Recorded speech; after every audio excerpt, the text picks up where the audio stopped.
Welcome, everyone, to It Tastes Different Gaming Podcast, the podcast with 4 different flavors coming from 4 different gamers. I am your host, Patrick Smith, and I want to welcome my co-hosts, Nick Irwin, Shane Eisterhold, and Russell Rowe. Hey, Patrick, where can they find us? Well, the first place you should check out is our website at ittastes.different.com. This is the place where you can subscribe to all of our streams and connect to all of our social media sites. You can also find us on Facebook at It Tastes Different. We're also on Instagram at It Tastes Different PC. And then last but not least is Twitter, where you can find us at It Tastes Diff. What's for dessert? We upgrade our apple pie to a la mode with the Xbox Series X. Today we're going to discuss our impressions of the new Xbox and our thoughts and pros and cons and everything. So let's start off with Nick. So I guess I'll start with the pros for this. The Xbox Series X is a nice looking console. It's very simple in its design. You know, it's basically a rectangle. It looks kind of like a little PC tower.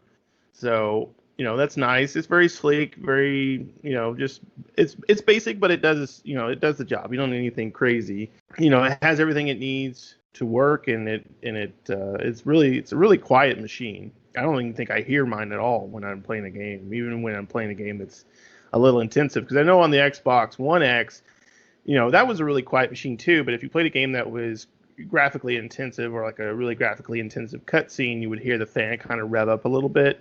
This one, I don't hear it at all. You wouldn't even know it was on unless you just saw the light that, you know, from the Xbox button on the front of the console. So I think I like the console a lot. I do like that PC tower looking build to it that it has. It's got a nice little convex on the top that you can see. I guess it'd be concave on the top that you can see the green paint, I guess, on the bottom, because you know, before we thought it was the LEDs, but of course, you know, from reviews and various things, we've learned that that's not that way. That's just an orange kind of layer, or a green layer, I guess, under it. So when you look at it at an angle, you can kind of see that. But it's really nice little touch, little feature. As far as the controller goes, you know, the controller is pretty much the same as the other ones. I do like this controller a lot, though. I think the stuff they added to it, you know, the nice thing about the Xbox controller is it's one of those things where if it ain't broke, don't fix it. So I think they did a really good job with this controller. It's pretty much the same as it was before. They did add some grips, some little texture grips on the handles, and it does have them on the triggers, and it does have them on the bumpers too. They're kind of small, but they are there. So that's kind of nice to get a little extra grip. And then, of course, it has the share button, which I kind of like and kind of don't like. I understand the share button and it works, but sometimes I'll accidentally, you know, if I'm not looking at the controller, I'll go to press start and accidentally press the share button and end up taking a picture of like a Sega logo or something. So that then just gets uploaded to Xbox Live. And I'm like, no, I don't want to do that. But so that I think that'll just be one of those things that you have to, you know, get used to. You gotta artificially inflate those numbers of people who are using that service, right? So that's why the share button's right there. Oh, well, yeah, that'll do it, because I don't know how many times I've pressed that thing on accident. You know, and it wasn't even like, there's been times where sure I might have found a cool picture that I want to press the button for, but most of the time, most of the pictures I've taken are stuff that are load screens or stuff, you know, the things I didn't mean to hit the button for. So, but hey, it works. It does what it's supposed to do, right? One thing I don't like about the controller yet, and one thing I noticed, and I don't know if you guys noticed this, is the Xbox button on the controller. Before, it was kind of bubbled up, where it was kind of a more circular shape coming out of the top of the Xbox controller, where you press the button to turn the controller on, or had a little bit more definition to it, kind of raised up a bit. And this one seems to be flush with the plastic, which makes it, for me, it seems like it makes it a little bit more difficult to push it in, that button to turn on the controller, the big Xbox symbol, because it is flush with the plastic and not raised above it. I don't know. Did you guys find that to be kind of annoying? No, I don't think there's a difference. I've got both of them in my hand, and I'm still playing. I don't know. I still play with my Elite too, though. So, and then I always had aftermarket anyway. I mean, I had the gray, like, militaristic style looking one before. Mm-hmm. So I don't normally play with the out of the box Xbox controllers. What about you, Russ? Have you noticed that at all?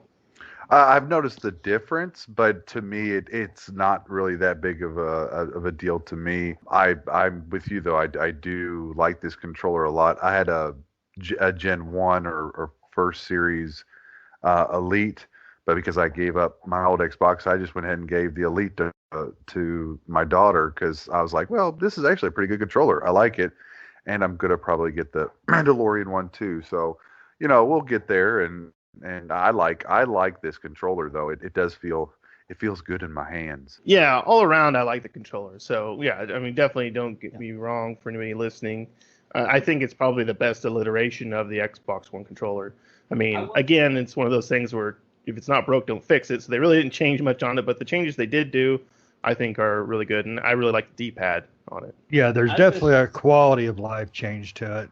I was going But to say, nothing I major. had to grab the controller to look, and it's the same as most of the aftermarkets with the button. I do see that it's probably a little bit flatter, but yeah, even on the aftermarket one that I've got, and on the Elite 2 one, the button does stick up a little bit higher than the controller pad. Right, and for me, it just felt like that. I mean, because on the new one, it seems like because I have an older one here, and like the Xbox button is kind of. I don't know if on the new one if it's because this is textured, like they have the silver and the white, the logo kind of offset from each other, and one's raised a little higher than the other one. And I think on the new controllers, it's all just a flat surface and not that kind of textured symbol. So. It's not a big deal, really. It isn't. It's just noticing Something the difference. different, Yeah, just noticing the difference. For me, it's a little bit like I feel like because before, I could just feel that texture and know, okay, this is where the button is. And now that it's kind of flush, sometimes I still hit the button, but I'm a little off on the side or something. So I'm like hitting the plastic and the button at the same time. And so it's probably just a me thing, but I'm sure after a while I'll get used to it and it won't be a problem. Same thing with the share button, but Yeah, because I mean the share button is in the middle, so it's not exactly right. Not an ideal place. Yeah, well, like sometimes I'll feel around for like the start button, and I'll go to where I think it's at, and I'll not notice it in my head that because when I'm not looking at the controller that's the share button that I have my thumb over. It's the share button that I have the thumb over, not the start button, and I don't. My brain doesn't comprehend, doesn't analyze the fact that I'm not on the right button, and I'll hit the button. It's funny you mentioned that. You know what they should have done then? They should have tactile the button so that the button actually is a different it is a different shape, but maybe the share button has like a little pip in the middle of it, like a braille bump or something. Right. Yeah, that would have been kind of nice. They should have just shoved it right up between the picture-in-picture and the 3 line, in my opinion. Just put it right in the middle. Maybe put the other 2 out just a little bit for space, but I mean, I just think about it in the fact of like, Nick, if you're having trouble finding buttons, then we need to have a different conversation outside this podcast. maybe I turn the light on. Maybe. Sometimes that helps. But no, I kid. I mean, it's a quality controller. I think it's the most quality controller that they've put out with a system. It's not much different. I just feel like the quality is greater. Yeah, I would agree. I think the quality is greater. I think it's like I said, out of all the alliterations of the Xbox controller, especially this alliteration, because they've had this since the 360, basically, the same type of controller. The new one for the Series X is definitely the best one, in my opinion. Oh yeah, by far. I mean, I love the little things they did with it. I mean, little curvature changes, the texture on the triggers and on the bottom of the controller. I mean, I do kind of wish they would have, maybe upped their game a little bit, considering the PS5 controller. I mean, it's pretty cool. I haven't got to hold one yet, but everything I've seen and heard is wow. Yeah, and that's what takes me to some of the different aspects of the Series X. Just to kind of before we get into the cons, really, to continue with the pros, I do like the fact that, unlike the PlayStation 5, everything with the Xbox family line works with this one. So you can use your Xbox One or, Xbox One accessories or whatever like that. Or nice expensive Elite controller. Or exactly. Yeah. Your nice expensive Series 2 Elite controller. You can use it with your Xbox Series X. So that's really nice. Media controllers, whatever else you may have will work with this box, the Series X, which is nice. That's a very consumer friendly option. Unlike, PlayStation's going the Apple route, right? And the Xbox is going the Samsung Galaxy route. Samsung's getting a little more proprietary, but still, that's a different podcast. But they're kind of going that route with each other. So the interface when you turn the Xbox is fast, speedy. The SSD and the new graphics chip and processor and all that stuff is super quick, super fast. It's definitely a lot better chipsets and more memory. And they have an SSD in here instead of a mechanical hard drive. So everything loads up really fast, really quick. They are using the same dashboard as we got on the Xbox One, so not really anything different with the dashboard. I wish, personally, I guess I wish they would have done something different with the dashboard. It would have been nice to see some new alliteration for the new piece of software, or hardware, I mean. But I understand they wanted to keep that line of everything's consistent, so that's why they went with the dashboard that they have. And there's nothing really wrong with the dashboard they have now. I think the dashboard that they brought out recently, not too long ago, that they upgraded to is really quick, snappy. I like the new store and everything like that, but it is the same thing if you have an Xbox One or a Series S or Xbox One X or whatever, or even the original Xbox, it's the same dashboard, so you're not really getting anything different with that. There are some different settings, I think, in the settings menu because we got the 120 hertz, which I think the Xbox One X had that option too. I don't think so. I don't know. It may not have.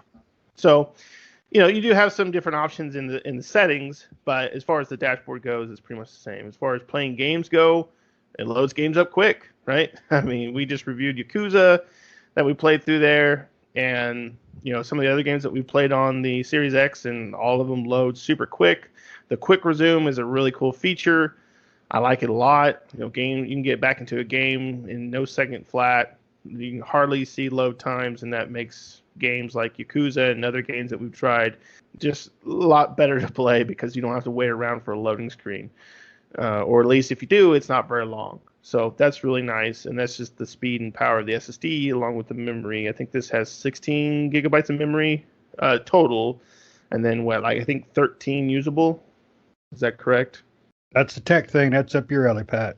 I believe that's correct. But anyway, I believe that's the right amount of memory that is being utilized. I think 13 gigabytes is being utilized by for everything else but the dashboard. I think 3 gigs are dedicated to the dashboard and system resources and things like that, and then everything else is all games and stuff. So the 13 gigs is all for gaming and quick resume and various aspects of that. So for me, I figure we'll probably get in the cons a little later. So I just want to go over the pros. So those are the kind of the pros for me. I'll go ahead and send it over to Patrick. And Patrick, what's your pros? What do you think of this Xbox Series X Pro-wise? Well, before we get started, Nick, how about you tell us how the pros about that new PlayStation's working out for you? Yeah, Nick. Well, I could tell you a joke about the PS5, but you probably won't get it. Yeah, because none of us got one. Yeah, none of us got one. We tried. I mean, I tried, and I think you guys may have tried too when they did the first day of pre-orders. So I tried to pre-order it too, and then on that first day, and we've all tried to pre-order it, now because they've sprinkled them out every here and there for the PS5 and just can't snag one. So yeah. I think unfortunately for us, it's probably going to be next year before we Walmart and Best Buy get one every week, I think, maybe 2 every week. and so does PlayStation Direct. That's combined. Yeah, PlayStation Direct sells like 2 a day. That's it. At a random time. You just got to refresh the site and hope that you hit the time that they decide. Because they don't tell anybody. They just throw them out there randomly during the day at some point. Yeah, they're going to sell that site. They're going to be like, hey, guys, look this year. This year we had well over 1 million website views in a 2-month span. Yeah. And look how many refreshes you have.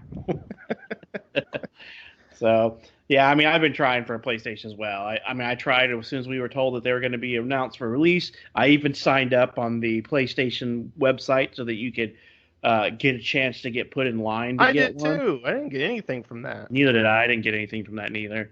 But I also hit all the retailers at pre-order, and man, it was a sad day because I couldn't get one. And then I've been doing the same thing Nick has. I hit the PlayStation site every day, and I refresh it about every half an hour, 15 minutes or something to see when the store goes ready for another pre-order.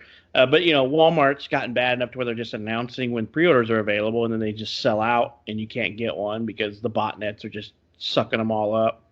So And if people that are buying them from eBay for like 3 times the price, smack them, because they're the reason these bot people keep doing it. Yeah, I definitely. I'm not Skynet. paying. I'm not paying anything over retail for one. I'm not paying over $400 for a retail console. For the one without a disc, and then 500 for the one with a disc. I was looking for either or. I really wanted the discless one because I don't have a reason to get one that needs a disc, but I was going for either one. But I hope the people who bought them in masses to sell for like $1,000 to $1,200 or more just ends up sitting on a massive pile of them that they can't sell, and I hope they choke on them. Yep. So. Yep. Then I hope the pile falls on them, breaks their damn legs. Right. So it's I didn't get one either, but it would be nice to be reviewing both consoles right now. But we're just going to get to talk about our pros for the Xbox. I guess the only thing we got is cons for the PlayStation right now is we all don't have one. Well, I'll be honest, with everything I'm hearing, I'm kind of glad I haven't gotten one yet, just because they're having, not destructive issues, a few, brick consoles, but, they're having quite a few little things that need to be tweaked on. Well, Microsoft's having those too. Did you see that the Xboxes are vaping now? Yeah. And the Xbox has started smoking for real. I don't know if they're over the age of 18. Right? Somehow that Xbox bought a vape. Why can't Congress ban vaping for Xboxes? It's all the fruity juices. That's what it's smoking. The pineapple one. Damn fruity Xboxes are pebbles. vaping. So I mean, every console launch has issues. I mean, even the Xbox has some people complaining. I saw videos where the guy's Xbox was all pixelated and it wouldn't fix and he couldn't do anything with it. Retailers were giving him the runaround, and Microsoft created their own issue with the confusion with the name anyway. I don't know how many things on Reddit or in the news I saw where people bought Xbox One X's instead of Series X's because the name was confusing. Well, the day you could pre-order Xbox One X's, sales went up like 400% or something like that.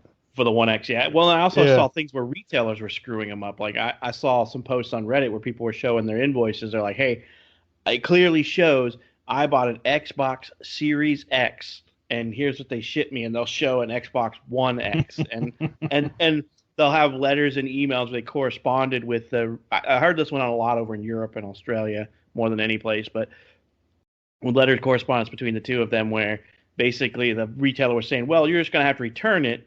And you'll have to get back in line for another Xbox." Oh, I'd be livid if that was me. I'd be like, "No, you screwed up. You're going to make this right." No. You better bring that sucker to my house and hook it up right now with a new TV. Right. Yeah. If they screwed it up and you couldn't get one on day one when you were expecting it, that's their fault. And if any of that stuff is true, where they basically told them, "Well, you need to return it and then wait in line to get another one," there would be some problems to pay. That's bad customer service right there. Mm-hmm. And it's Microsoft's fault too for the naming scheme. That's what I'm saying. They have a lot of problems with why that. on earth they Wii U'd it is what they did. They really did. They Wii really did. U. Yeah. I like the name Xbox Series X, but it's like, but you can't have another console called Xbox One X, because then even for us who are big gamers, we still get the name mixed up. Yeah, we step on names sometimes. Yeah. We know the difference between a 1X and a Series X, but we still will sometimes say a 1 when we mean Slur Series. the name. So, and you just can't call them Xbox X neither, because people aren't going to know if you're talking about the 1X or the Series X. So. And you can't say the SX because is it the S or the X? Yeah, so you have to say the whole thing. You have to say the Microsoft Series X, or it even gets worse when you have to say the Microsoft Series S. Yeah. So there's 2 S in there. So, but I mean, I need a Series S. Are you drunk? Yeah. I need some series. But I mean, most of my cons with the console are my pros with the console are the same as Nick's. I love the thing. I had at one point I had 3 games running, and I was just swapping between them at will. I loaded up Valhalla because it downloaded first when I downloaded the games I had purchased, and then while Yakuza was downloading, I played that for a little bit, and then once Yakuza downloaded, I jumped on and started playing that with leaving Valhalla running in the background. And then when I did not play Valhalla for over a week, and just swapped right back over to it. So it was kind of nice not to have to wait for everything to load back in and all that kind of stuff. So the fast loading is really really cool. I've not been playing with the controller that came with it. I'm hooked on my Elite Series 2, so that's why I immediately paired with my console. So everything seems to be pretty normal with it. Outside of that, it would be, obviously the horsepower is increased in it, so you get to play these games a little bit better. I haven't loaded any older games besides Destiny, and Destiny 2 with the latest expansion seemed to load a lot quicker when we played as a group. So, Yep. That's about the oldest thing I've probably loaded is Destiny 2 with the expansion on it, with the latest expansion on it. Well, on that note, I fired up the original Final Fantasy VIII, the Final Fantasy VIII remaster, and it was like lickety split. The Resident Evil 3 fired it up. Holy crap, the difference on that one as well. So, yeah, Right, yeah. me likey. I've not done a whole lot of old stuff, and and like I said before, I'm not a person who's going to go back and play a lot of old stuff. So I may or may not load up anything older just because I don't have any intention of playing it. And so, but it does load quick. The interface, as Nick said, they didn't do anything to. We did get an updated interface a few months back in anticipation for the new console. So we got a new storefront and stuff like that. And if you were part of the beta program, the insider hub, you got the interface a little bit earlier than everybody else did. Overall, I mean, it sits in the same spot as my other one did, so it blends in very nice to everything that's on my Black Entertainment Center, so it doesn't stick out. So it works great. I haven't had a single hiccup with it, to be honest. And now I just probably jinxed my console, but it's been running flawless. I haven't had it locked up. I haven't had to restart it. I haven't had to do anything to it. And I've had it for today is Friday, and I got it the Tuesday before this week, so I've had it for a little over 9 days, and so 10 days, excuse me. So I haven't had any issues with it. Been working great. So pros, all good so far. What about you, Shane? Oh boy, I love it. I think the speed at which the advertisements and even the tech demos they showed off, it never really registered until you pop it on. Even from a cold start, it's like lickety split. You load up a game fresh. It's so fast. Yeah. The quick resumes. I had a little trouble with the quick resumes at the very first day with Yakuza 7, but no issue since. I've had one technical glitch. That was when me and Nick fired up Call of Duty. I'll blame that one on Call of Duty. Yeah, I'm going to blame it on Call of Duty too. But that's like the only issue I've had. I love it. I like the design. I've got mine laying flat, but I turned mine in my entertainment center to where I face the top of it, what would be the top of it, so I can see the green when I walk in. It's just kind of a neat little thing to me. The pros of this thing are my old games load great. I mean, amazing. The Resident Evil looked and played just a little bit smoother. I only played a few minutes of it because I just, wanted to play with my new toy. Final Fantasy VIII graphically didn't change crap because it's old as dirt.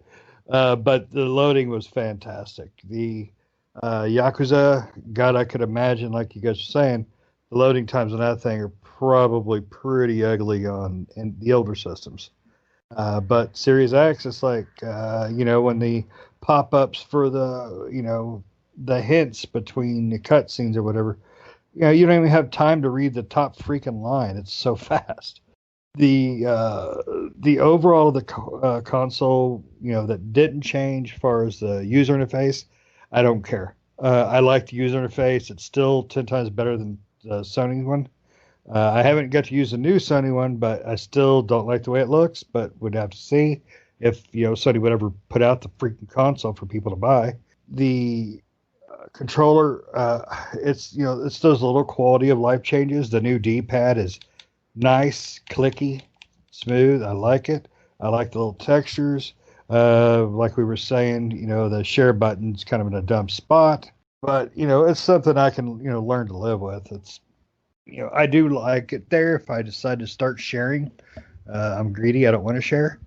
But if I decide to use it, I know exactly where it's at. As far as cons, really, I don't think I really have any cons so far. The quick resume stuff, that one issue I have with Yakuza, no big deal. It's, I haven't had an issue since. I've heard there's other games that do have issues with it, but for God's sakes, as fast as this thing is, I'm okay with that quick resume. Well, I mean, there's games on the current console that can't quick resume because the current before the Series X, the One X could do a resume of a single game, but some games wouldn't even let you do that because it's probably something to do with their DRM or something where they're always checking connectivity, and when you go offline, it's like, oh no, sorry, So I don't know. I mean, those games are always going to have problems with always on availability. They're going to lose connectivity to the internet or whatever, and go, oh, I got to restart. Yeah, and I've heard that every game can't quick resume. Yeah, and that's it's not an issue fault. though. Yeah, and it's not an issue though because the damn system is so fast. It's really not hurting you. I mean, it really isn't. I mean, right now from here, because I'm recording through my Xbox, I can jump right over to my last two games, no issues, and within a couple seconds. I'm surprised you're not playing the two games. I don't want. I'll get distracted and I'll forget what the hell you guys are asking. Start drooling on himself. He's like, yeah, what you say? But it's, I don't have any really, right now, I don't have any cons. I think get a little more time under it. I may come up with a few things. About the only thing I would like to have seen with my time with it right now, I would like to have seen them really do something with the controller, though. I love the body style. And everything with it. But I would like to have seen them implement more features to it. Like, Sony did. Take a little bit of a risk, but don't go overboard. Sony took a risk. It is paying off for them. The console's ugly as hell, but that controller, though, it looked nice, and everything I'm hearing is great. I like to see Sony do, Microsoft do a little, just do a little more. I mean, what I will say for the PlayStation is that I've seen the modding community way more involved in that one than they are the Xbox. Because I mean, the PlayStation console is very artsy looking, whereas the Xbox is a refrigerator. It's a brick. I have mine laying vertically or horizontal. Excuse me. I have mine laying horizontal to where it's side to side. I don't know. In my opinion, when I get my PlayStation, I will pull the side panels off and probably like plastic dip them or something just to make it my own. But I'm not doing that to the Xbox because it's not as easy to fit together and come apart as like the PlayStation. Did you see that Kingpin Xbox? Yes, no, I did. Not. Yeah, it looks really cool. They took the Kingpin from the Spider-Verse. Spider-Man from the multiverse. They took a sticker of it and just stuck it on the front of the black Xbox because he's like huge in that movie, and it looks really cool. Yeah, I haven't seen that, but I mean that's what you can do. But like, I'm gonna go and if I get my PlayStation, I will plastic dip the sides or something. But Russ, what about you? What are your thoughts on the new console? Wow. Okay, finally. So just to predicate everything, with for our listeners, the three that you heard speak, they have an Xbox One X. I was the only one that did not go forward with that one, so I have original Xbox One. For me, this was a tremendous upgrade. I did load some older games. Those not older games, but I should say I uploaded Borderlands 3, and there is a tremendous difference from the Xbox One to it. There is wording and lettering on the side of vendors in the game. There are things on like the desks and stuff. You can read every line in those. It's phenomenal. I am so glad. At first, when y'all got the X, I was a little jealous, but then I was like, you know what? I'll just suck it up. It's no big deal. And I'm actually glad that I did because I have this appreciation for the new graphics and then the load times. We did play Destiny 2. They are significantly cut because that's probably, I think, as a group, as a whole, we would all say that the worst Xbox One series game, Xbox One or Xbox One X game for load times was probably Destiny. Destiny was a really rough one. I mean, you could go up, go to the bathroom, make some tea, make a sandwich, come down, and you might be landing on Titan.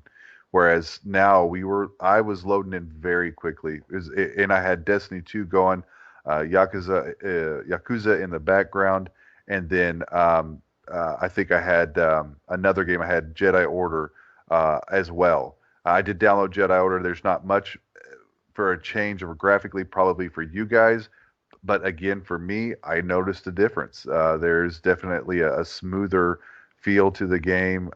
Everything loading quicker. So for me, I just basically am reiterating that, yes, I am very, very happy with the Xbox Series X. I am so glad I waited. I am using the new controller just because I sent my old controller with my old Xbox to my daughter, and I actually like this controller quite a bit. I'm not in a big rush because I'm thinking about getting that Mandalorian You gave her your pre-ordered. Elite controller? Wow. Yeah, yeah. The rubber was coming off the back end. I did some epoxying, I did some fixing. So for her, it's fantastic. For me, it was worn out. So I just passed it on, and it was a Series One. So I'll get me a new one when I feel like I'm ready. Right now, I'm so happy with the controller that came with the game that I'm not too worried about it. And I think they actually put maybe just a little bit more weight in this one. I could be wrong, but I just like it. It's fine with me. It Um, feels more industrial. yeah. And on the other end, I'm probably one of the only ones within this group as well that uses my Xbox a little bit more as a media center. So when it came to playing Hulu and Netflix, I actually saw a clarity difference and a load difference even in that. Same internet, same everything, but I am loading quicker within that as well. So I'm very, very happy with that. Even though some of the menus didn't change, I prove to me, if it's not broke, don't fix it. Although the store has had some issues, but I feel like they're working through the store issues. Um, Man, I don't have a thing wrong to say at all currently with this generation of Xboxes. I think for me, of course, like I said, it helped that I skipped a generation, or at least I skipped an upgrade to appreciate these graphics, to appreciate these load times that much more.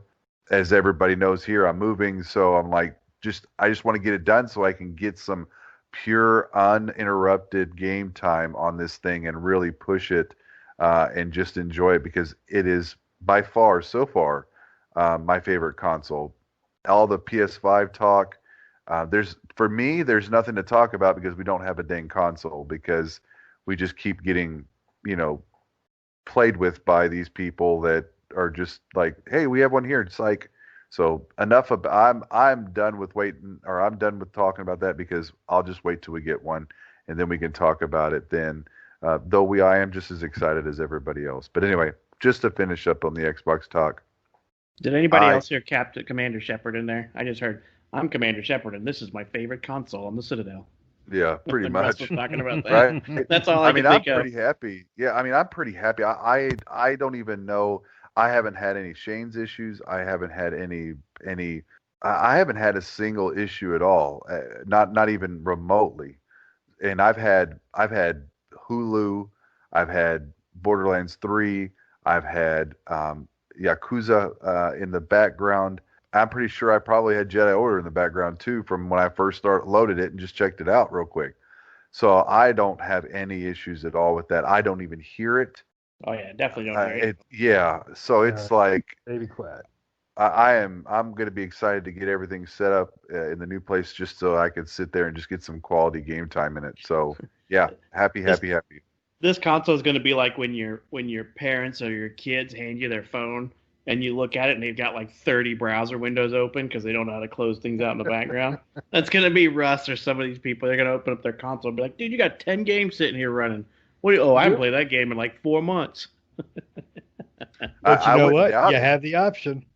I wouldn't doubt it, but that's the thing. Like, there's no fall off I mean, I may go back and look to see if I need to close something if I start to see some lag, and I'll be like, oh, I probably got too much open or something like that. But I've been pretty decent about closing stuff out now towards the, especially when playing Yakuza. When I'm playing that one, I like to have everything off just because it's just, I don't know, it may be just my mind, but it just runs so quick, so smooth.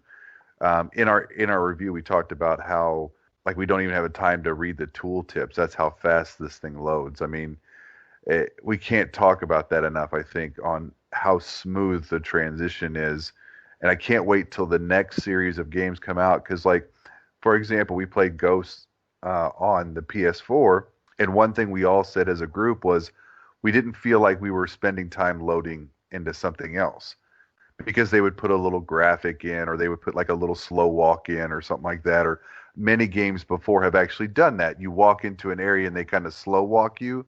Division 2 is something that does that pretty well as well. Could you imagine what this next series of games with this kind of loading speed is going to be able to do? We may have a seamless transition into larger worlds. I mean, I see that it's getting quicker, but what's going to end up happening is they're just going to be starting to push the hardware even more. We're going to, by the end of this generation, this console's generation, we're going to be right back where we are now. I mean, it's just inevitable. They've gotten all this horsepower, now they're going to be able to throw more at it. So we're going to get to the point to where load times start creeping back in there. That's just, it's inevitable. You're never going to have a pipeline or a backplane pipeline big enough to handle all that as technology increases and as games increase in development and size, they're just going to keep taking longer and longer to load. And the only thing you can do to combat that is throw more hardware in it. That's what they'll have to do. So towards the end of this generation's lifespan, the PlayStation 5 and the Series X, we'll end up creeping back into the decent amount of load times, I would feel. Because we've always been that way. When like 360 first came out and PlayStation 3, we started to get some pretty long load times into some of the games that they were putting out, and then the new console came out and it shrank them. Probably not as drastically as like this one has, I've noticed, but we still had that. It's the same concept that's going to happen. We'll get in 2025 or 2027, they'll probably have a mid-range pro console come out because the new ones are just starting to lag behind in the hardware. I mean, it's the Moore's laws and all that stuff about, technology doubling and, and things becoming antiquated after a certain amount of time. So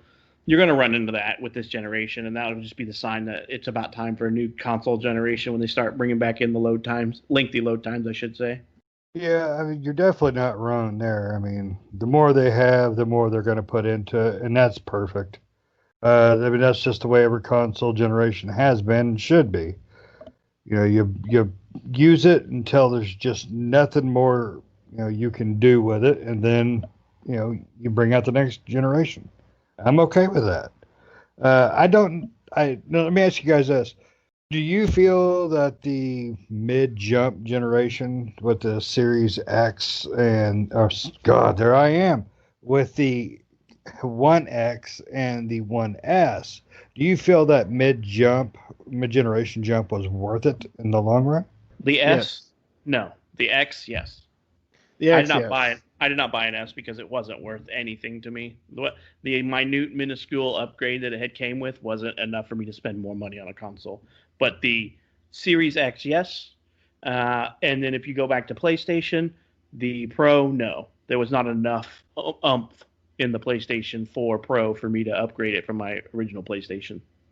Well, I got one for my birthday when it came out, and it bricked within 30 minutes of downloading the update. So I never got another one. I just took it back and bought me a bunch of Xbox games. I think it was worth it because the Xbox One, the original Xbox One, it relates in this way. The Xbox One was not, when it came out, it was not what it should have been, right? The PS4 was much faster, much quicker, the original one, than the Xbox One, the original Xbox One. So I think for Microsoft, it was not necessarily a mid-gen upgrade, as more of a, oh no, we need to put something out because this is not even coming close to what the PlayStation 4 can do. Exactly. They were getting trounced by PlayStation hardcore. I think PlayStation brought out the Pro just because they wanted to meet that they wanted to just to throw something out there along with the Xbox One X. That was really that thing. So I don't think I don't know if mid-gen upgrades are going to be a consistent thing. I mean, it did really well for Xbox, and I think it did pretty well for PlayStation. So I could see them continuing that trend just for that sake, just because we did we made some money on that, so let's do it again. But in the reference, I think that the Xbox needed that mid-gen upgrade compared to the PlayStation. I don't think the PlayStation needed it. And I didn't buy a Pro. I still use my original PlayStation 4, and that works just fine. So I didn't have a need for a Pro. Unlike, I think the Xbox really needed that upgrade. It doesn't work just fine, Nick. I need a PlayStation 5. I need a PlayStation 5. I'm tired of the jet engine in this dang game room. I want something quiet. I want my PlayStation 5. Well, yeah, I will admit there's nothing wrong with my PlayStation 4, but I want a PlayStation 5, and I want to play Miles Morales, and I want to play some of the PS exclusive games. Back kind of on that mid-gen. I mean, for me, I can't say this enough. Like, I am really glad I didn't get a One X. I'm really. It just makes me appreciate this console, and so for those that they're like, oh, shut up, dude. Like, we already, like, it's okay, it's great. It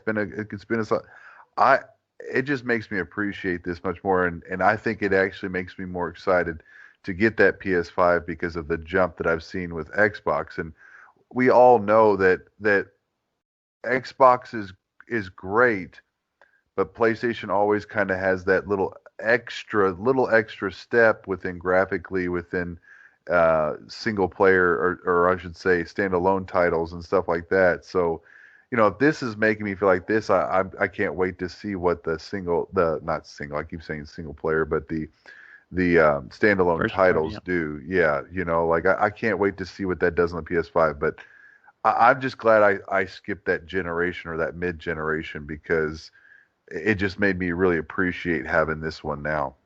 Not me. Yeah, I'm glad I did the mid-generation because I look at my kids, my daughter who got my original one, and I'm watching her play games, and I'm like, man, I'm glad I got the Series X. I'm glad I got an Xbox One X. Yeah, see, I'm gonna agree with Pat on it. But in Russell's case, though, he's absolutely right. The appreciation he's getting is probably a little greater because he never went to the X. He stayed with his one, and then when the series came out, he got to see a huger difference. But now Russ has a bigger problem. He needs a new TV. Yeah, I mean, that's true. I need a new TV to get the most out of it. Yeah. I'm not quite as bad as I thought I would be, thankfully. I was kind of scared. I was like, oh my gosh, like I'm not going to get any work. I'm not going to get anything out of the Xbox because of this TV. But then luckily I do get the ultra high def portion of it, and it does look a lot cleaner and a lot better. But that just makes me even more excited to get the new TV to even see, like, I'm gonna have my own mid market upgrade. Once I get the TV, I'm gonna be like, oh my gosh, like, it's gonna be even greater. But for those listeners, it's not that old of a TV, but I don't. There's a couple things that I don't have that the newer versions of the TVs kind of get that little extra umph to it. I'm sure a lot of them are. I mean, I don't know if anybody. Nick, do you have a 120 hertz panel TV? I don't. Mine's Shane? No, I don't think any of us do. Yeah, none of us have that. So I mean, it's because it's usually found in the higher end model TVs anyway. The 120 hertz panels. Yeah, but that's the only feature that I can't enable is the 120 hertz for the panel. Yeah, but remember this. But remember this, Nick. When my wife asks you what would Shane want for Christmas, just putting that out there. He wants a PlayStation Pro. A Hisense. He wants a Hisense TV. He wants the Dynex of TVs. Oh God, Dynex! I forgot they were a thing. He wants that 24 hertz panel. What's the one that starts with a W? The Westinghouse. Westinghouse. Now, hold on. No, I did buy one for my daughter when we bought our house years back. He hates his kids. Everybody hears how much Shane hates. She's not a gamer, so I'm not going to spend a good money. She just watches VHS. So. Dude, I got it. No, with their VHS player. Betamax. It was a Betamax player. But Yeah. dude, I got her like a 50-inch for like $80. That's how you know the TV's bad. The inches is almost as much as the dollar. It's Right. $1 an inch. Yeah. I bought my son the 40 is a 50-inch, yeah, 50-inch TCL Yeah. 4K HDR for like $200. You know, which I mean TCLs they're all right TVs. They're okay, but you know, I mean it's still a pretty good TV. It's better than Westinghouse. Well, TV technology overall has greatly increased, and that's Well, yeah. wonderful. But Yeah, I mean, even the crap TVs. I mean, But How Well, many we of were- us were playing on like a 13-inch TV with a Nintendo back in the day? I remember playing on that thing Yeah. thinking it was great. And now when I look at it, I'm like, how did I ever play on this thing? well, I I've remember got getting this a CRT. 27-inch. Well, me and Nick bought those CRTs in that yard sale last summer, and uh, wow, the difference. But playing the difference between playing Final Fantasy VIII on that one through Final Fantasy VIII on my Xbox on this big TV is it's a big difference. I mean, Shameful the groin carrying huge that thing up into his attic. oh Oh my man, those god. things are heavy. My goodness, And Oh, I Nick- forgot I don't how even heavy think about they it. were. And Nick got the worst one because his is like 6 inches bigger, but it had like the front is like what There's was so yours? much a weight in the front, 26 yeah. inch, Nick, and the Yeah, back was 40 feet long or some shit. Yeah, that thing was It's huge. heavy. oh I mean, man, 'cause you think about carrying your like 70-inch, HDTV, and it's just like, oh, I'll just grab this off the wall, and then you grab like a little 20-inch box TV, and it's like, ugh! It's I all don't- I- glass. that stuff that Oh, y'all are yeah. talking about, that's just child's play. I mean, I remember in 2000 buying that 36-inch TV that when I re-enlisted, I got the bonus. I was like, I'm gonna buy me a big old TV. I got me a 36-inch CRTV, whatever CTV, the tube TVs, and I had to move that to 6 different locations. And finally, I dropped that son of a gun out of the back of a car on accident just so I could get me a new flat screen because that was about the time flat screens were coming out. I was like, Well, I had I guess we need a new TV. Well, Russ, I think you helped me move that 61-inch Sony Grand Vega so many times. That thing was a beast. Yeah, that's different. That's like a whole nother monster. That's like that's not a TV. That's a wall. It's like, Yeah, it was hey, big. everybody, let's move this wall. Yeah, that thing was heavy, and I kept it forever. I bought it when I was young and moved out of my parents' house and had money burn a hole in my pocket. I was like, I'm gonna buy this Sony Grand Vega so I can play all these cool games on it. It was huge. Oh god, yeah, I remember those days. Yeah, but yeah, I mean, that's the only function that I can't do. I can't do the 120 hertz, but all other functions of the Xbox, the Xbox Series X, I can run. So Yep. I mean, right now it's not worth me to upgrade my TV because still the 120 hertz panels are still $1,800 at minimum to get a 120 hertz panel in a 65-inch or bigger. So I'm not really jonesing for one yet, but maybe in a couple of years I'll be ready to buy a 75-inch TV, maybe. I'm ready. I'm ready now. But that can do 120 hertz. But by that time, 8K TVs are going to be the norm, and I'm going to, if I want to buy a TV, I'm going to spend Upgrade again. right, $2,500, and then I still won't be able to get 120 hertz. It'll only be 60 hertz. Oh man. So, but yeah, I mean, Yeah, it's that's why I didn't buy 120 hertz when I bought a new TV for They're my expensive. Xbox One. They're like almost $1,000 more just for the 120 hertz. Yep. And that's why I went with the 60 hertz because it was like I don't want to spend that much for. I mean, I'd like to have the 120, but I ain't going to spend another $1,000 for it. Not me neither. That's why I didn't do it.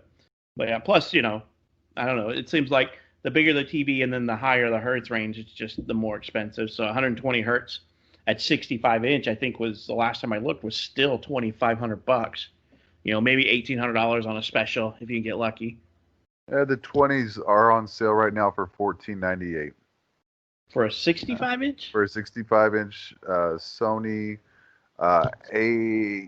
A50 950 is The I think 950 it's series, yeah. $14.98. So it's there, but it's Black coming Friday down. sales right now. So they're the normal price on that is $18.99. So, but many other ones are somewhere between 18 and 23 right now. So Everybody's prepping for those 8K TVs. yeah, Mhm. well, let I want them one of prep on that. those. You want an Excel. OLED, don't you, Nick? I want one of those Samsung ultra wides.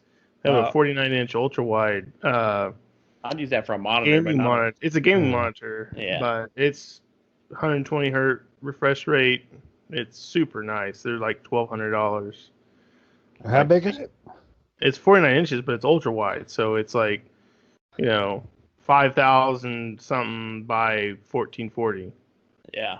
Yeah, I've seen those. that'd be nice. There's just the refresh rates on them are super crazy, insane, like 2 Yeah. millisecond, 1 millisecond type. I mean, they're stuff. gaming monitors. They're meant Yeah. for gaming. So Right. Well, 49-inch, so that's not bad. If it's not bad. Ultra wide. Yeah, But- it's really nice. Yeah, I'd have a hard time getting used to that. You're losing like 16 inches there, buddy.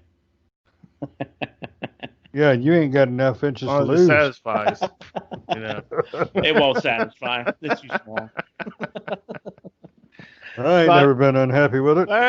Back on the Xbox, so we're getting the gaming monitors. Maybe we'll have a podcast where we talk about monitors and TVs.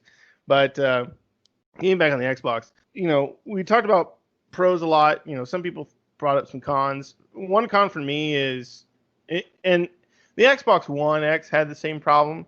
When I played Yakuza, sometimes with the Series X, the game would just all of a sudden close, and I have to restart it. So that did happen to me a few times, where the game would just close out. Like I'd be playing it, and then all of a sudden it just close out, and then I'd have to restart it. It would just bring me back to the dashboard, which the Xbox One X had that same problem too, where a game would just close out and send you back to the dashboard.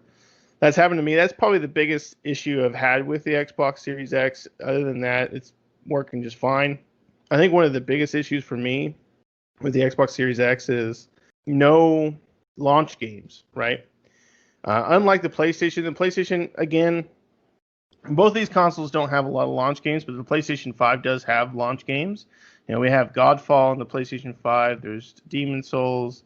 There's the Sackboy game, the Bugsnax game, the Astro Bots that just come with the console. I mean, you have to be careful with those because a lot of those, Microsoft did the same thing though. I mean, the Demon Soul, yes, that's a remaster for PlayStation. But I mean, a lot of the other games that you're mentioning are just I don't even call them remastered or anything because they're not remastered, they're not remade, they're just upped for the Sackboy's a brand new game, and so is the Bugsnax one. Yeah, Sackboy and Bugsnax, but Miles Morales is a freaking glorified.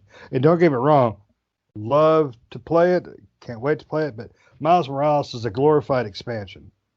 Right. You can get on PS5. I get that. I just wish Xbox had something. A killer app. We did. Yeah, a killer app for it. Yakuza was fantastic.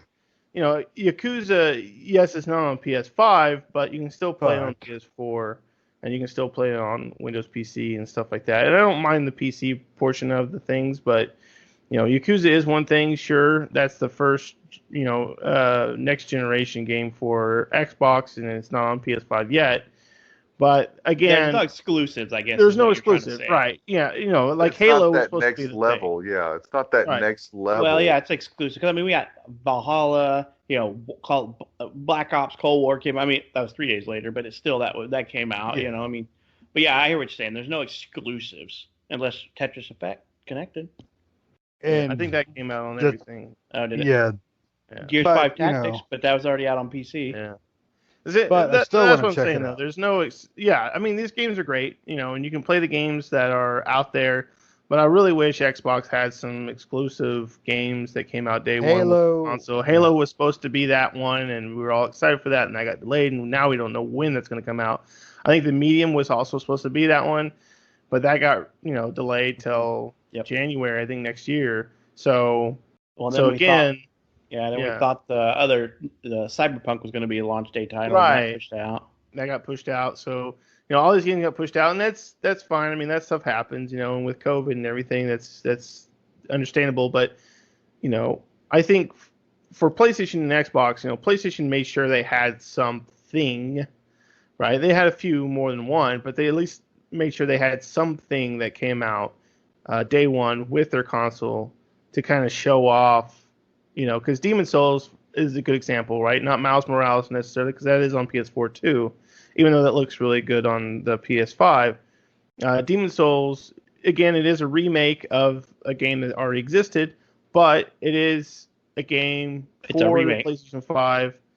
Yeah, but it was developed for the PlayStation 5, right? The remake was. They weren't going to release this remake on anything other but the PlayStation 5. So it was developed, created, and remade to utilize the PlayStation 5 software, whereas Xbox didn't and doesn't have anything that utilizes its. We have some games that have the upgrades, yes, but we don't have anything that was made for for Xbox Series Right. X. Well, that's the thing about this generation, though. This shift to the new generation is even Sony has said it's going to be 2 to 3 years before it's purely next gen. I mean, you're going to see split generation games for quite a while still for both consoles. So I mean, you're they not say really. that. I don't believe that though. Well, I I mean, mean- Microsoft is they flat out said they are what's being made for Series X right now will be played on the regular Right. Xbox. They for could say quite that a all they while. want. They could say that all they want, but they're not the developing studio, and No, that's true. developers are gonna end up balking at that because the same thing happens every generation. We get like a year between when the new thing comes out to when they stop making games for both because the development window was already there. You may have some scragglers that have been developing now for 2 years before this one, or 3 years, and didn't realize this console was coming out until maybe late last year. That have already been developing for that. So yeah, they're going to pump out for both. But I would say, come February of 2022, there's no longer going to be this dual platform push out. There's going to be Series X. They're no longer going to be doing One X. And the same thing for PlayStation. It's too much of a development nightmare and too much of a catalog nightmare for everybody to have to maintain that. And they say the same thing every year. Microsoft and PlayStation do, and it doesn't. Sometimes it doesn't even last a whole year before the old gen games die off. Yeah, I could see that. I'm just, I don't know. I mean, it'll take a little bit too before we start getting those games that really just deeply take all that power and graphic capabilities and put those games out. Well, yeah, if you have to develop for both systems, you have to be able to make sure that with minimal impact to your development, it can run on both consoles. So, yeah, I mean, Miles Morales looks amazing on the PS5. Yakuza is for the type of game it is looks very good. Call of Duty looks fantastic, but I can't wait to see where these systems really go. Yep. So I have one complaint, one downfall for the Xbox. It's not in the shape of an X. I'm really disappointed that there's no light colors. I don't know. I like that. I like the PlayStation's blue light, and we talked about this earlier, and I didn't think I would miss it that much, but I'm like, where's my green light coming out of the side or something, because that top band would have been perfect place for a green light, but they should have put something like that in there where you can turn it on or off. Yeah, I think when they initially revealed the design of the console and they saw all the people going, "Oh my God, we can do this. Look at the color. Look at the color." Before they announced, no, that's just paint. I think they should have seriously went, you know what? We should throw a little light in here, a little LED color changing thing. Yeah, they could have done RGB, and you could program it to be on or off or whatever color you want. It's an RGB LED. Yep. But yeah, because I do feel that with the console and the shape and the way it is, that there's no customization really for it. But that's just me. I mean, it's not a downfall. It's just oh gee, I wish. But it goes back to that how I missed the faceplates of the 360. Well, you know what's going to happen is they're going to come out with the Xbox Series XX, and it'll have that option. Yeah, I mean, there's no customizability. Yeah, they might, but like I said, there's no customize. You could probably pay somebody to put a wrap for you, but it's kind of hard to get a wrap. I mean, I guess it's not that difficult, but the wrap would basically be kind of weird on there. All black. The wrap would have to be fully colored wrap, which is going to be expensive. And I just want some way to make the console mine. And like I said, I'm a fan of the Cyberpunk console that they were putting out for the One X and stuff like that. But I'm not going to buy a whole console just because they made a cool looking one. But I would buy replaceable plates and stuff like that if I could. Yeah, I wish they would have went that route like PlayStation did with this one, where the faceplates come off. So, like you said, Patrick, that's already starting to contribute to cool designs that people are doing with those plates, because those plates shift off of them, and so you can make anything you want with it. You can see that people will make custom stuff, and Sony might even sell custom plates, kind of like the 360 did. And yeah, I miss that. I wish they had something like that, where maybe the shell just slides off the top of the Xbox One, and you can just slide a shell on or something, or some sort of a sleeve. The little spacing in there, you get little sleeves that just slide in. But right, something. I mean, because I miss that stuff. I wish it's a very funny generation change, in my opinion, because a lot of the things that Sony did is pretty surprising for Sony. With the whole, the only thing I would complain about with that controller is, offset the sticks. That's one thing that kills me about Sony, is they refuse to offset those damn sticks. Because it would be too much like Microsoft. Yeah, but that's okay because the controller is no, they don't want to. They don't want to even be close in the same. They don't want to be within the same sphere as Microsoft. They want to be different. Yeah. And which is weird to see a console from Japan be bigger than the console from the U.S. Yeah, it's like they flip flop sides. It's like next in our what was the old? They have the old over in Japan. They have the capsule hotels. They also have apartments that have like roll-away walls. And over here is my roll-away wall where I hide my PlayStation, which is half the size of my apartment. Yep. I had to extend my wall to put my PlayStation in. All right. So it's just kind of awkward. But yeah, I've seen plenty of people doing cool stuff with the PlayStation. I just wish I had a little bit more customizing options for my Xbox without having to, I don't know. You could still paint it. It's all black, but I wouldn't want to paint it. I'd probably want to wrap it or put some vinyl or something on it, which I still might do, but it would have to be full color since it's just a black brick. Yeah, I'll never go. I'll probably never buy unless I just find a good deal. I probably won't ever buy a disc. So, I don't have to worry about a lot of the covering the the disc drive or any junk. I do wish Microsoft would have gave you some customization options. I think the console would look slick as hell with the white. I think Microsoft probably needs to really put out more color options. They need to do something with the next iteration, to give you a little more customization. They're just differentiating it. The white console is at the lower end, cheaper console, and the black ones are the more powerful consoles. That's how it is. If you look at the One S and the One X. The One S was the white console. It was underpowered compared to the One X, which was all black. And then the same thing with this one. Now we got the all white Series S and then the all black. Well, I guess I shouldn't say all white. It's got the speaker on it. Yeah. You mean the burner? Yeah, it's got the giant burner. The warming plate. Right. And then the Series X is all black, solid colored. Yeah. So, it's a complaint, but it's not like it's not like, oh, I'm pissed off complaint. It's just it's not a make or break. I wish I could do this. It's a I wish type thing. So let's go through each one of you. One change that you would like to see implemented the most in the next iteration, because most likely they will, like you were saying, Pat, do a mid-gen jump. So what is one thing that you guys would like to see fixed, added, whatever, to the next generation? Start with you, Russ. Did we lose Russ? All right, let's go to you, Pat. I don't know. Who knows what the future holds? But I honestly wish, because even PlayStation doesn't do it, I wish you could order like customized, because this would probably solve some of the pre-order issues too.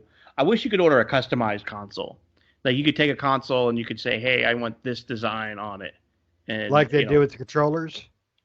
To some extent, yeah. You could build those custom controllers with the color scheme and stuff, but maybe do something like that with Xbox. But maybe you can order a custom painted or custom wrapped.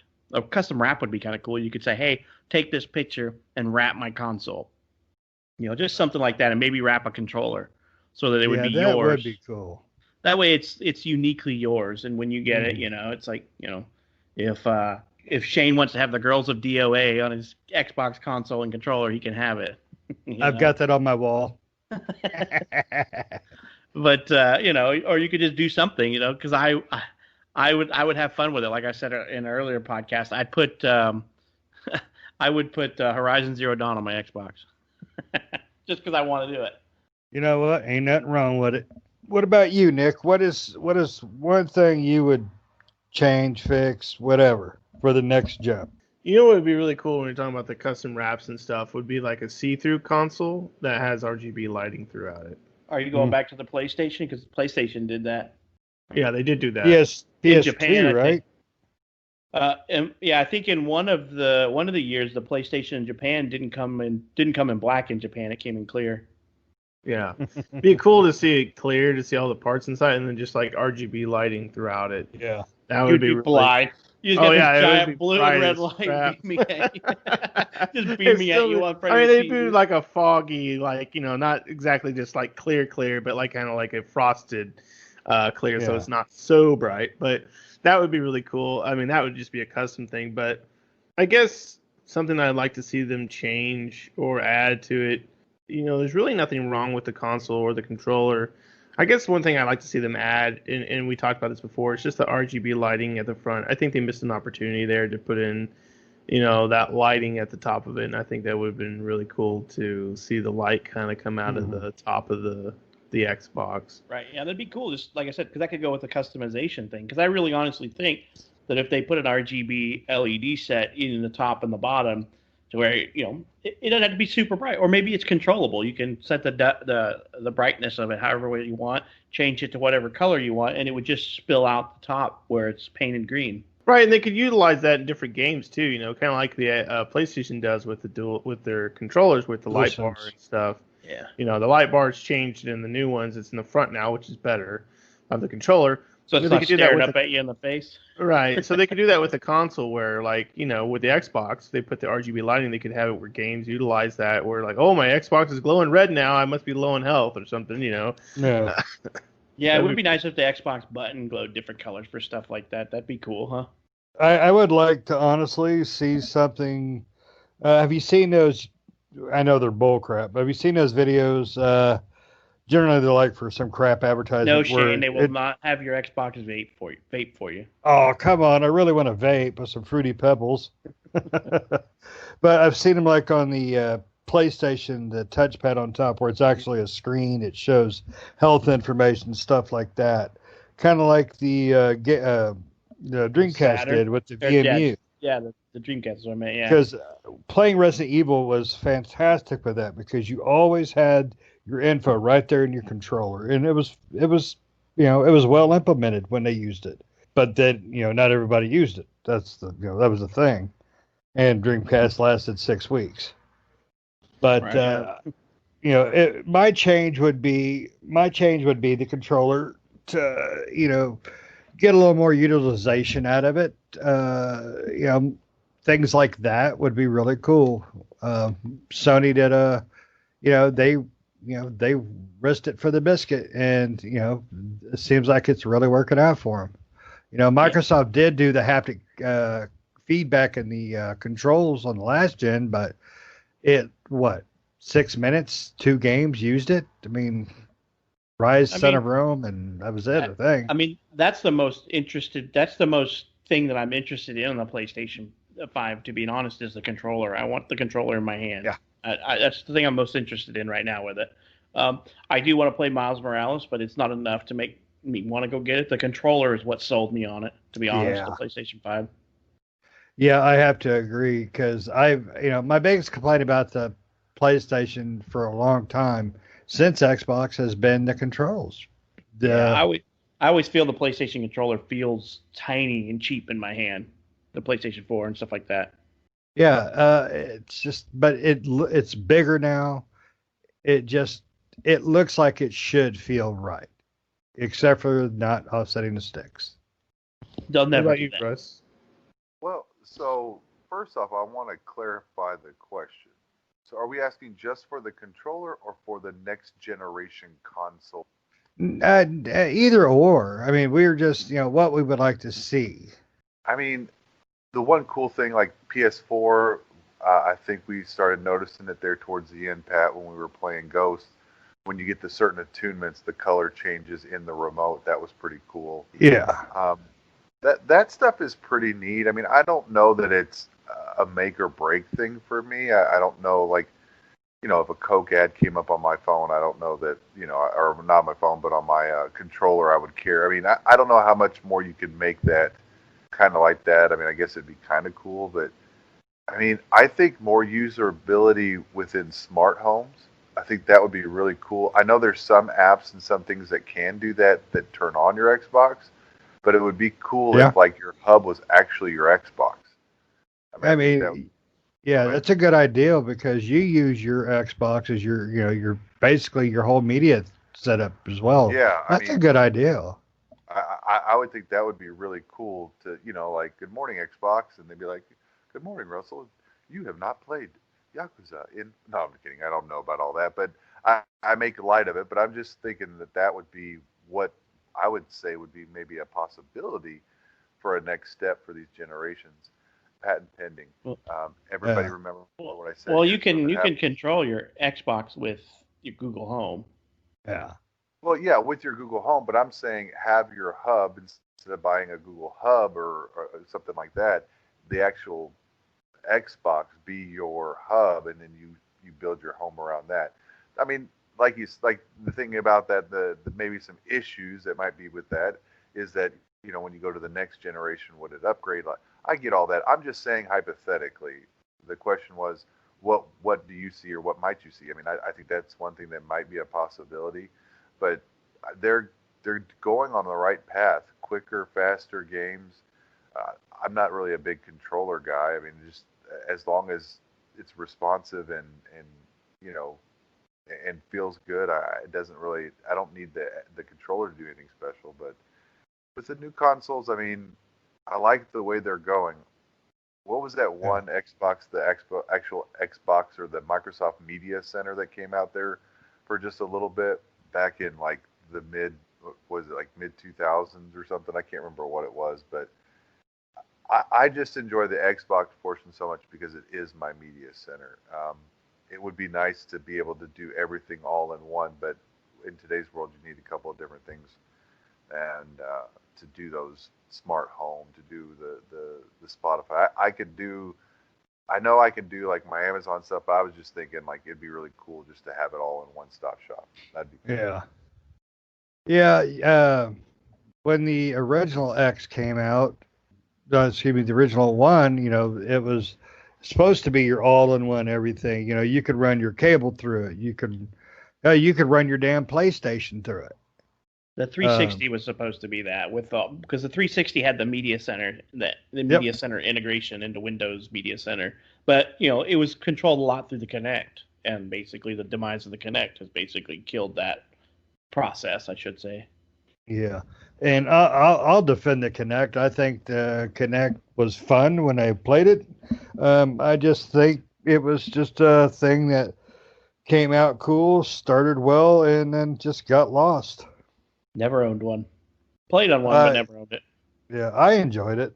But yeah, I mean, I like what Russ is saying because like my game room is basically centered around my Xbox.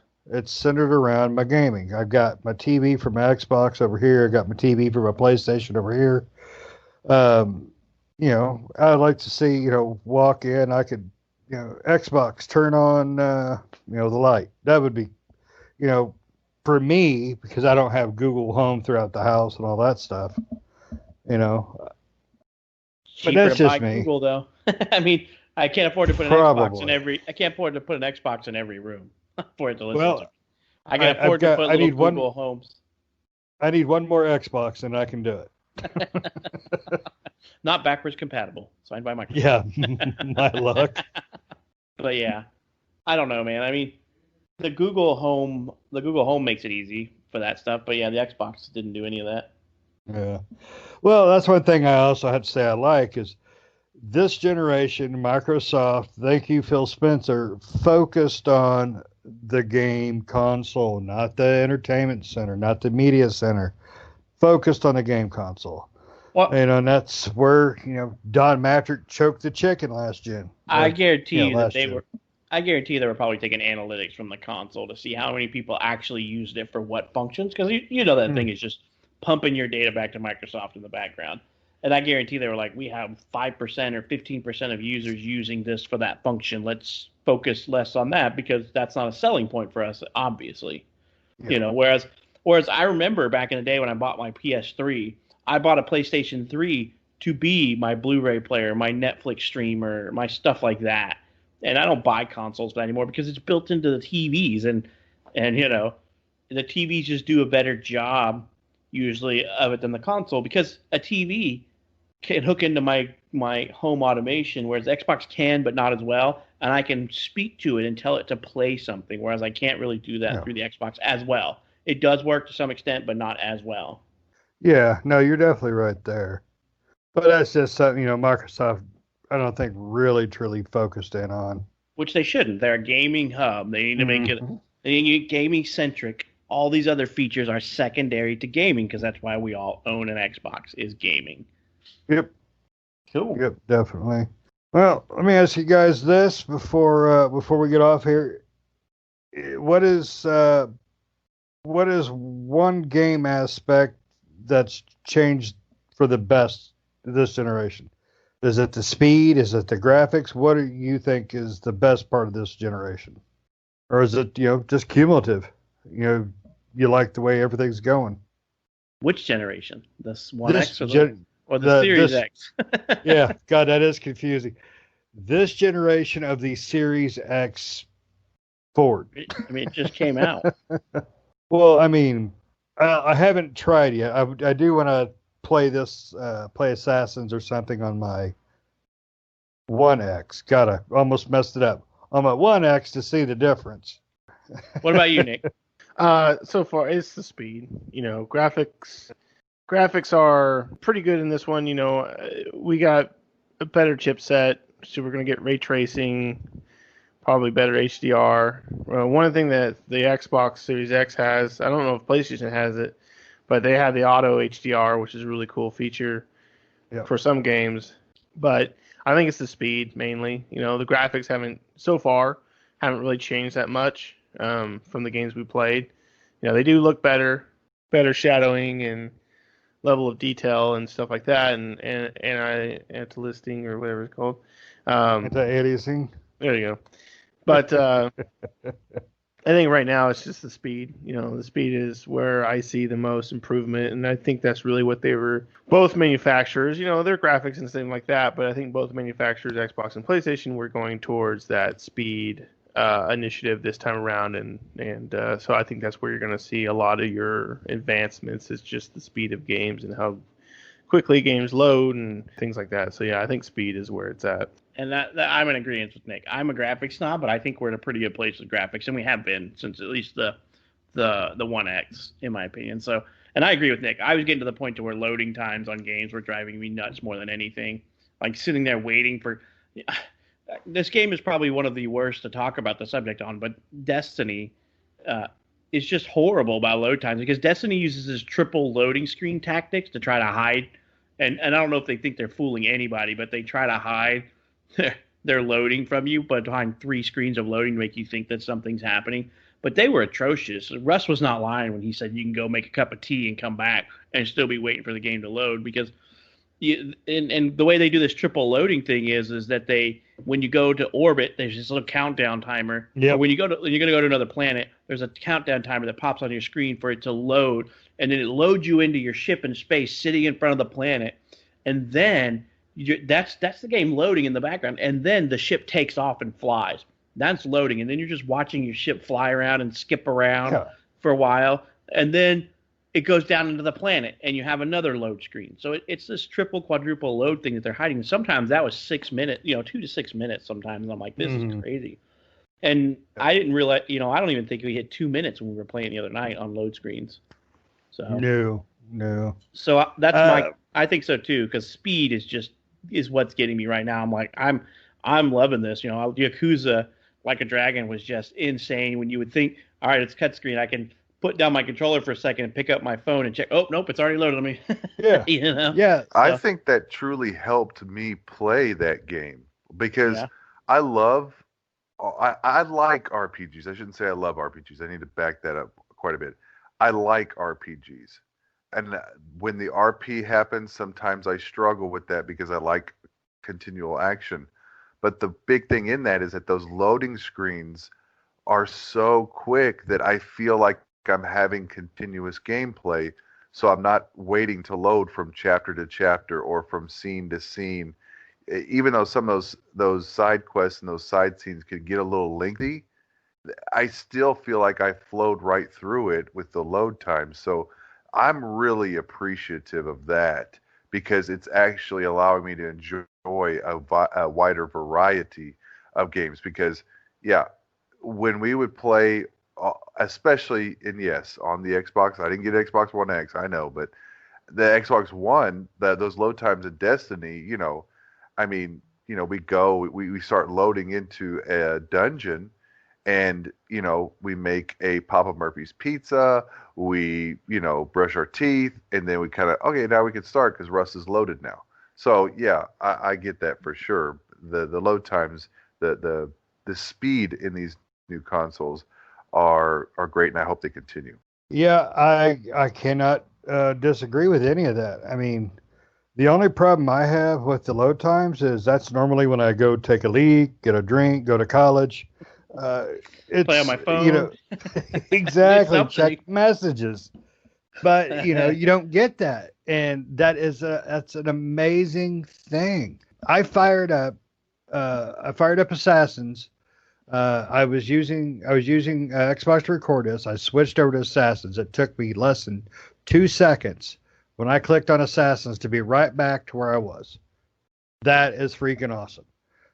When I fired it up, because the first time it was like there. Same with Yakuza. Same with Call of Duty. I mean, it's so impressive.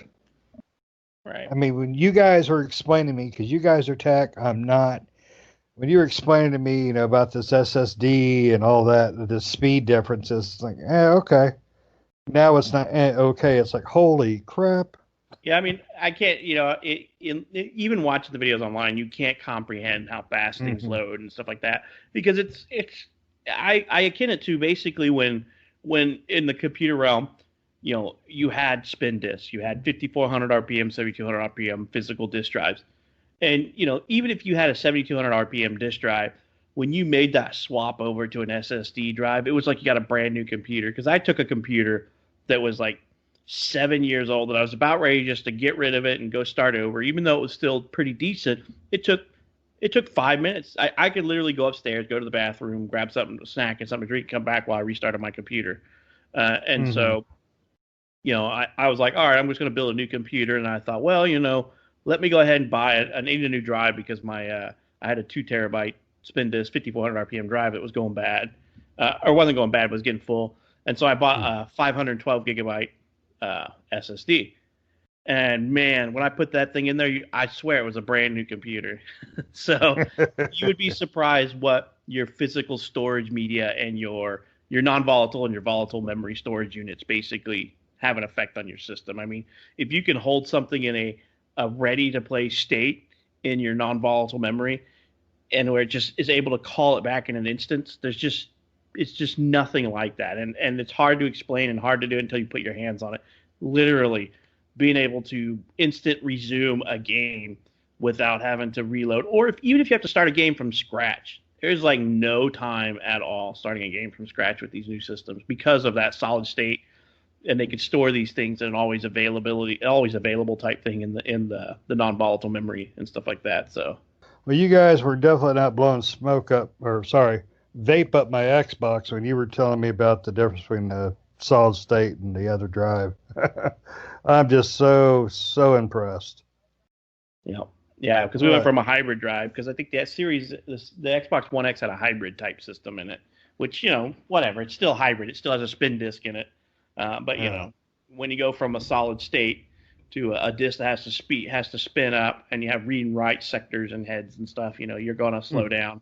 So it's definitely a good upgrade, and I was really glad to see that consoles basically brought it on board, because it in my opinion was probably the single best enhancement they've done to move over to a solid state. Yeah, generationally, this feels like a big jump. But comparing, the one to the 360, that was a nice jump. 360 to the one, yeah, it's a jump, but it didn't feel like this. Now, this to me, with the speed alone, is just, it feels new. It feels next gen. It feels like something I ain't had before. Now, I'm not a big computer guy, so computer people that already have SSDs and all that, blah blah blah, probably ain't as much to them. But to me, this is a wowee. Right. Yeah. And I mean, if you compare like the Xbox specs to a computer, it's a pretty decent computer. I mean, your memory size, your processor, all that kind of stuff, you're going to spend more on a computer. I mean, I'm sorry, but like basically you're going to spend quite a bit more to build a computer with these kind of specifications. And, if you're not a computer person, you're going to have trouble when you have issues and trying to install games and update drivers. If you don't know how to do all that stuff, for the most part, NVIDIA and NVIDIA and ATX and all those guys and Radeon have made this stuff simplistic, but, it works. If you're not a computer person, an Xbox is a pretty beefy computer. Yeah. Well, I know I'm loving it. All right. Before we get off here, does anybody got something they'd like to add on to this conversation about how they feel? All right. Good job. All right. Thanks everybody for joining us. We hope to catch you next episode.